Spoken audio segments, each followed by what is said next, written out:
জাত প্রদর্শনী ও বীজ বিতরণের কর্মসূচির আওতায় বাংলাদেশ ধান গবেষণা ইনস্টিটিউট আঞ্চলিক কার্যালয় হবিগঞ্জ কর্তৃক প্রদত্ত বড় প্রদর্শনী বিধান 102 এর প্রদর্শনী প্লটে জামালতলা গ্রামের জনাব মোহাম্মদ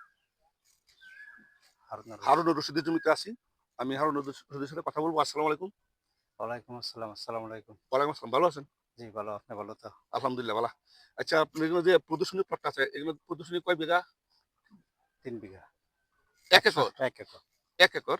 আচ্ছা, এই প্রদর্শনীটা মূল উদ্দেশ্য কিন্তু আমাদের এটা বীজ সংরক্ষণ করা। এটা কিন্তু উপসিদান এবং আমরা বীজ সংরক্ষণ করব এবং এই বীজ ছড়াই দেবো চাষীদের মাঝে যদি ফলাফল ভালো আসে। ফলাফল ভালো আছে। কিন্তু আপনি ইন্টারেস্টিং বিষয় জানলে কিন্তু একদম নতুন হবিগঞ্জ কর্তৃক প্রদত্ত আমরা নতুন ভ্যারাইটি নিয়ে কাজ করতেছি।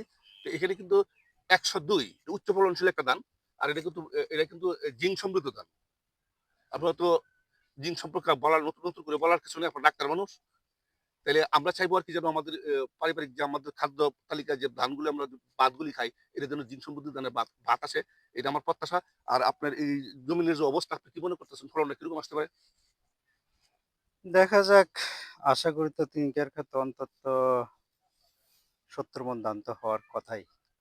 তাইলে আপনি একটা ভালো একটা আশা করতেছেন। ভালো একটা আশা করি। আমরাও ধানের যে পজিশন দেখতেছি, ভালো মানের সর্বোচ্চ মানের একটা ফলনে আসবে। তবে আমার মনে হয় আরকি আপনার এই প্রদর্শনের পার্শ্ববর্তী কৃষকরা আপনার এখানে আকৃষ্ট হবে। ওরা আশা হয়তো করি, বীজ চাইবো। আশা আমাদের করি। মূল টার্গেট কিন্তু এই বীজ বীজটারে ছড়ায় দেওয়া। প্রচার করা আবার দ্বারা ডাইভার্ট করা মানে সম্প্রসারণ করা। এটাই আমাদের মূল কাজ। মূল কাজ। আপনাদের সহযোগিতা আমরা সবসময় চাইবো। আর আপনাদের মধ্যে যারা ভালো চাষী আছে তাদেরকে নিয়ে আমরা কাজ করব। আর আপনারা আগ্রহী চাষী নতুন জাতগুলি দিলে আপনাদের মধ্যে আমরা বাস্তবায়ন করি। আর আপনাদের জন্য অনেক শুভকামনা রইলো। ধন্যবাদ, ভালো থাকবেন। আর আপনাদেরকে ধন্যবাদ। অসংখ্য ধন্যবাদ।